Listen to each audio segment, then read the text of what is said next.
ज्यावेळेस प्रश्न आपल्या वडिलांवरती येतो, त्यांच्या नैतिकतेवरती आणि प्रामाणिकतेवरती येतो, त्यावेळेस प्रश्न आपल्या बापाचा असतो आणि त्यावेळेस एक मुलगा हा शांत नाही राहत. नमस्कार, मी अक्षय शिवाजीराव आढळराव पाटील. आपल्यापैकी बरेच जण मला ओळखत असतील, मी पण आपल्यापैकी बरेच जणांना ओळखतो आणि काही जणांना मी ओळखून आहे. खरं तर आपल्या सगळ्यांना प्रश्न पडला असेल की असं अचानकपणे आपल्यासमोर या पद्धतीने मी काय येत आहे.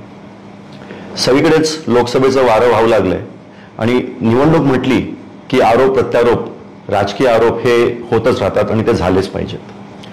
पण काही दिवसांमध्ये एक नवीन संकल्पना लोकांच्या डोक्यामध्ये आलेली आहे की आपण जर मतदारांच्या समोर काहीतरी खोटी बातमी, काहीतरी दिशाभूल करण्याची पद्धत जर आपण अवलंबली तर लोकांचं मन विचलित होईल आणि ते आपल्या ध्येयधोरणापासून लांब जातील.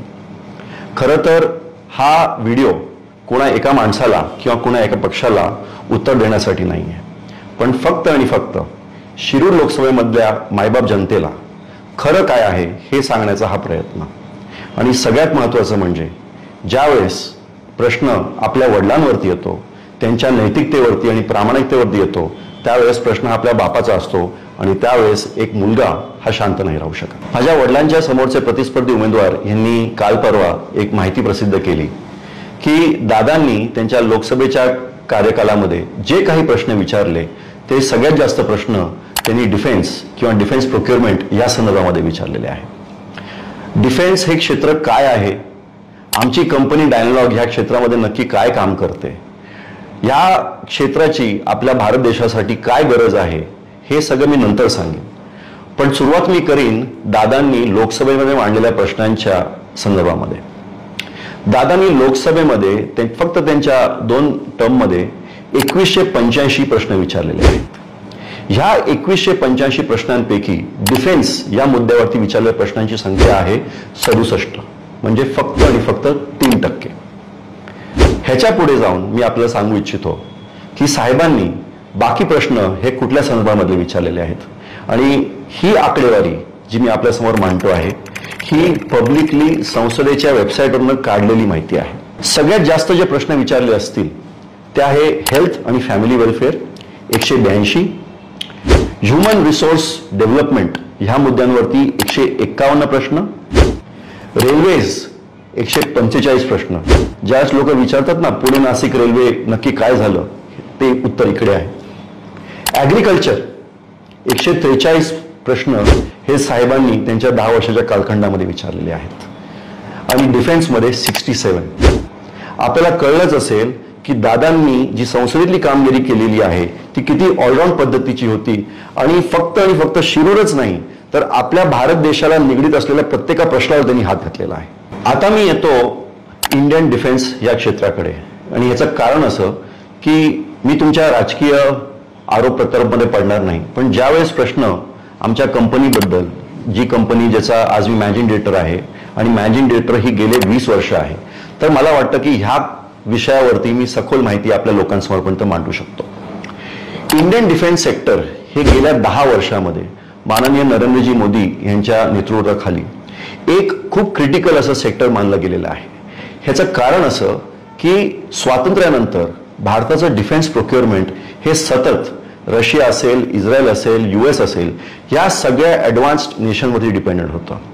आपल्या सगळ्यांना माहितीच असेल की जर डिफेन्स टेक्नॉलॉजी जर आपल्याला सिक्युअर करायची असेल, आपला देश आपल्याला जर सिक्युअर करायचा असेल तर ह्या सगळ्या सेन्सिटिव्ह टेक्नॉलॉजीज ह्या आपल्या कंपन्यांकडे, आणि कंपन्या ज्या मी म्हणतो फक्त प्रायव्हेट कंपन्या नाहीत, आपल्या देशामध्ये डिफेन्स या क्षेत्रामध्ये काम करणाऱ्या बहुतेक अशा कंपन्या आहेत ज्या इंडियन पब्लिक सेक्टर युनिट्स आहेत, ज्याची मालकी ही फक्त आणि फक्त गव्हर्नमेंट ऑफ इंडियाकडे आहे.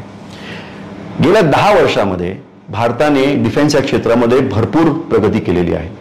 मी तुम्हाला एकच आकडा देतो जो पब्लिकली अवेलेबल आहे. फायनान्शियल इयर 2023-24 मध्ये डिफेन्स एक्सपोर्ट्स, मी फक्त एक्सपोर्ट्स म्हणतोय बरं का, जवळजवळ 22,000 कोटीचे एक्सपोर्ट्स हे भारताने वेगळ्या देशांना विकलेले आहेत. भारताने जे डिफेन्स प्रोडक्शन आपल्या देशामध्ये कंझ्युम केलेलं आहे ते जवळजवळ 1 लाख कोटीच्या वरती जाते. फक्त डिफेन्स एक्सपोर्टची संख्या ही 22,000 कोटी आहे आणि ही 22,000 कोटीची जी संख्या आहे ही त्याच्या आदल्या वर्षी म्हणजे 22-23 मध्ये 15,000 कोटीची होती. म्हणजे एका वर्षामध्ये 32% वाढ आपण मागच्या 23-24 या फायनान्शियल इयरमध्ये केलेली आहे. हे तेव्हाच होऊ शकतं जेव्हा डिफेन्स पॉलिसी हे भारतीय कंपन्यांना वाव देण्यासाठी आपण इम्प्लिमेंट करू शकतो. खरं तर विरोधकांनी जो हा फुलटॉस आम्हाला दिलेला आहे त्याबद्दल मी आपला आभारी आहे. डिफेन्स क्षेत्रामध्ये भारतामध्ये काय होत असेल एक मिनिट जरा बाजूला जरी ठेवलं तरी आपल्या महाराष्ट्रामध्ये अनेक नामांकित कंपन्या अशा आहेत की ज्या आज नाही गेले 15-20 वर्ष या क्षेत्रामध्ये काम करत आहेत. उदाहरण द्यायचं झालं तर L&T डिफेन्स सिस्टम्स जे फक्त सबमरीन नाही, आर्मीच नाही तर न्यूक्लिअर रिॲक्टर सुद्धा आपल्या या राज्यामध्ये बनवत आहेत. गोदरेज अँड बॉयस, ब्रह्मोस सारख्या मिसाईलची जी ॲडव्हान्स टेक्नॉलॉजी आहे या अशा कंपन्या बनवत आहेत. महिंद्रा डिफेन्स, ह्या सगळ्या कंपन्या ह्या भारतामधल्या कंपन्या आहेत आणि मला खूप गर्व आहे या गोष्टीचा की ह्या कंपन्या आपल्या मतदारसंघामध्ये म्हणजे शिरूर लोकसभा मतदारसंघामध्ये कार्यरत आहेत. मला तुम्हाला काही वेगळं सांगायची गरज नाही. ह्या कंपन्यांमध्ये काम करणारे लोक, कर्मचारी वर्ग हा आपल्याच मतदारसंघामधला आहे. मग जेव्हा तुम्ही म्हणता की ह्या गोष्टींवरती प्रश्न का विचारले जातात, आपल्याला एवढं तरी ज्ञान असलं पाहिजे की जर ह्या गोष्टींबद्दल प्रश्न विचारले जातील, ह्या कंपन्यांना जर पुढे चालना देण्यासाठी प्रश्न विचारले जातील तर त्याचा फायदा फक्त आणि फक्त आपल्या मतदारसंघामधल्या लोकांसाठीच होणार आहे. ह्याच्या व्यतिरिक्त अनेक DRDO लॅब्स आहेत. DRDO लॅब्स ह्या रिसर्च एजन्सीज असतात की ज्या वर्षानुवर्ष एखाद्या क्रिटिकल आणि सेन्सिटिव्ह टेक्नॉलॉजीवरती काम करतात. आपल्याला किती जणांना माहिती आहे की नाही मला माहित नाही, पण R&D इंजिनियर्स VRD अहमदनगरला आहे. ARD ह्या सगळ्या DRDO लॅब्स हे आपल्या महाराष्ट्रामध्ये कार्यरत आहेत. भारत इलेक्ट्रॉनिक्स लिमिटेड ज्याचा टर्नओव्हर ही एक पब्लिक सेक्टर कंपनी आहे, जवळजवळ 35,000 कोटीचा टर्नओव्हर आहे, ती आपल्या पुण्यामध्ये सुद्धा त्याचं एक एस्टॅब्लिशमेंट आहे. परत एकदा सांगतो, ह्या सगळ्या कंपन्यांचं प्रोडक्शन हे भारतीय कंपन्या करतात. त्याचे कर्मचारी आपल्या मतदारसंघामधले आहेत. त्यांच्यामधनं जे काही प्रोडक्शन होतं, उत्पन्न येतं हे आपल्या देशामध्येच राहतं. आता मी स्पेसिफिकली येतो जो प्रश्न विचारला गेला किंवा कथित एक असं पिक्चर रंगवलं गेलं की हा प्रश्न विचारल्याने डायनॉलॉग ह्या कंपनीला भरपूर असा फायदा झालेला आहे. मला तर खरं वाटतं की काही लोकांनी त्यांच्यापैकी फिक्शन रायटिंग हा एक नवीन व्यवसाय सुरू केला पाहिजे. जर आपल्याला वाटत असेल की संसदेमध्ये एखादा प्रश्न विचारल्याने डिफेन्स प्रोक्युअरमेंट होऊ शकते तर मला वाटतं खरंच आपली क्यू केली पाहिजे. आपल्या स्पेसिफिक प्रश्नाकडे येतो. प्रश्न असा होता की भारतीय गव्हर्नमेंटने रशियन कंपनी जे सबमरीन बनवते, युनायटेड शिप बिल्डिंग आणि भारतातली गोवा शिपयार्ड ह्यांच्यामध्ये कुठल्याही प्रकारचा करार झालेला आहे का? ह्या दोन्ही कंपन्या, रशियन कंपनी आणि भारतातली ही कंपनी, हे दोघेही मिळून एकत्रित येऊन काही सबमरीन्स किंवा फ्रिगेट्स बनवणार आहेत का? आणि ह्या गोष्टीमुळे भारतीय कंपन्यांना काही फायदा होणार आहे का किंवा त्यांना काही तोटा होणार आहे का? तर कृपया संरक्षण खात्यातल्या संबंधित अधिकाऱ्यांनी ह्या गोष्टीवरती स्पष्टीकरण द्यावं. पहिली गोष्ट म्हणजे गोवा शिपयार्ड लिमिटेड ही काय अक्षय आढळराव पाटील किंवा आढळराव पाटील या कुटुंबाची नाही. आपल्याला सगळ्यात पहिलं हे कळलं पाहिजे की गोवा शिपयार्ड ही Indian defence public sector organisation आहे.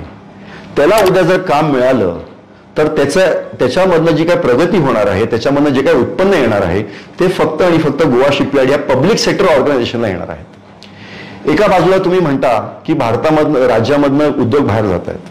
आपल्या देशामध्ये उद्योग वाढले पाहिजेत, नवीन टेक्नॉलॉजी आली पाहिजे आणि ज्यावेळेस अशा प्रकारचे प्रश्न विचारले जातात ज्याचा फक्त बेनिफिट हा इंडियन कंपनीजना होऊ शकतो तर त्याच्यामधनं एखाद्या प्रायव्हेट कंपनीला त्याचा कसा फायदा होईल हे आपण आपल्याला सांगितलं पाहिजे. ज्यावेळेस एखादी सेन्सिटिव्ह टेक्नॉलॉजी एखादी कंपनी, परराज्यातली कंपनी जेव्हा एखाद्या इंडियन कंपनीला देते किंवा इंडियन गव्हर्नमेंटला देते, सगळ्यात महत्त्वाचं असतं हा प्रश्न विचारणं की आपल्याला त्या टेक्नॉलॉजीमधनं ट्रान्सफर ऑफ टेक्नॉलॉजी किती होणार आहे.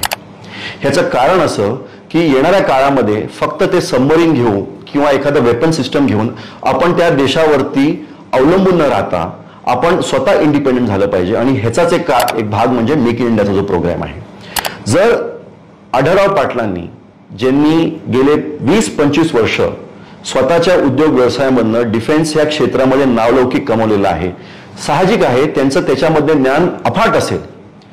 मला सांगा, आपल्या लोकसभेमध्ये किती असे खासदार असतील की ज्यांना टेक्नॉलॉजी आणि टेक्नॉलॉजी म्हटलं की डिफेन्स टेक्नॉलॉजी ह्याच्यामध्ये ते बोलू शकतील असे किती खासदार आपल्याकडे आहेत.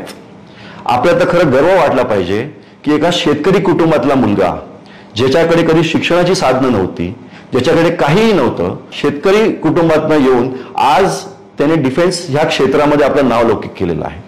आणि फक्त स्वतःचं नाव लौकिक केलेलं नाहीये, तर आमच्या कंपनीमध्ये 250-300 लोक काम करतात. आणि हे 300 लोक जे काम करतात हे आमच्या मतदारसंघामधले काम करतात, आपल्या राज्यामधले काम करतात. आमच्या विद्रोहांकडनं मी एक सतत पाहिलेलं आहे, त्यांच्या तोंडून काहीतरी 2-3 गोष्टी वारंवार येत असतात की दादांच्या परदेशामध्ये कंपन्या आहेत, त्यांचे उद्योग व्यवसाय भारताच्या बाहेर आहेत, त्यांच्या अनेक शिक्षण संस्था आहेत. खरं तर मला आश्चर्य वाटतं आणि हसू सुद्धा येतं की एका शेतकरी कुटुंबातनं, लांडेवाडीसारख्या गावातनं एखादा मुलगा हा मुंबईला जातो, शिक्षण घेतो, एक उद्योग व्यवसाय सुरू करतो आणि त्या उद्योग व्यवसायाचं रूपांतर आज एवढ्या मोठ्या कंपनीमध्ये होतं, जी कंपनी आज भारत देशामध्ये अनेक वेगवेगळे प्रोजेक्ट्स करते. या गोष्टीचा आपल्याला अभिमान वाटला पाहिजे. आणि उद्योग व्यवसाय करणं हा काय गुन्हा झाला?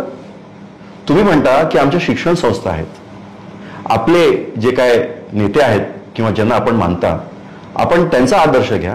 त्यांनी त्यांच्या कार्यकालामध्ये अनेक शिक्षण संस्था स्थापन केलेल्या आहेत. आम्ही सुद्धा तेच केलेलं आहे. आणि आमच्या शिक्षण संस्था ही आमच्या मतदारसंघामध्ये आहेत, ज्याच्यामधनं आमच्या भागातील मुला मुलींना हे चांगलं शिक्षण मिळतं, ते पुढे आपलं करिअर घडवतात आणि आपल्या समाजाचा विकास करतात. मग ह्याच्यामध्ये चूक काय आहे?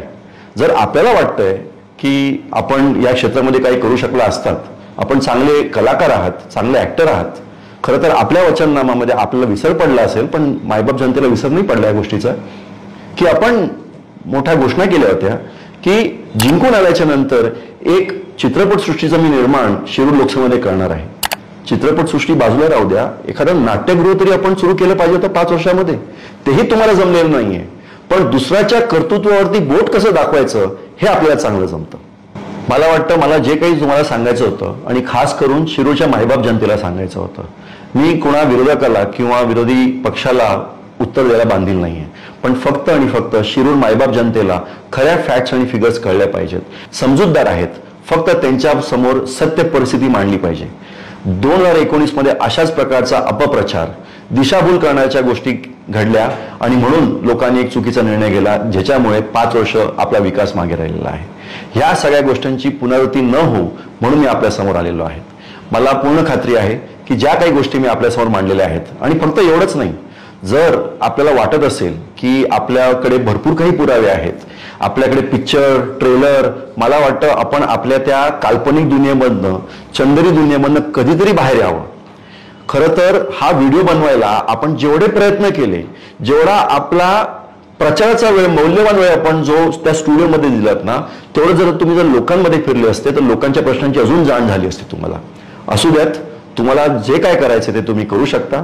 तुम्हाला जर वाटत असेल की अजून काही तुमच्याकडे पुरावे असतील आमच्या कंपनीबद्दल, डायलॉगच्या संदर्भामध्ये, आपण सतत मीडियाच्या गराड्यामध्ये असता, आपल्या पत्रकार बांधवांना सांगा, माझ्याशी कधीही संपर्क साधू शकतात. त्यांना जी काही माहिती हवी असेल ती मी ते सांगतील त्या दिवशी मी त्यांच्या समोर मांडू इच्छितो. आणि आपण पुन्हा एकदा लवकरच भेटू. मला वाटतं की ह्या सगळ्या गोष्टींना बगल देऊन जे काय आपल्या भागातील विकासाचे मुद्दे आहेत, आपण या मतदारसंघामध्ये काय करू इच्छिता किंवा आपण काय केलंय ह्याच्यावरती जर आपण बोललो तर खूप बरं होईल. धन्यवाद. जय हिंद, जय महाराष्ट्र.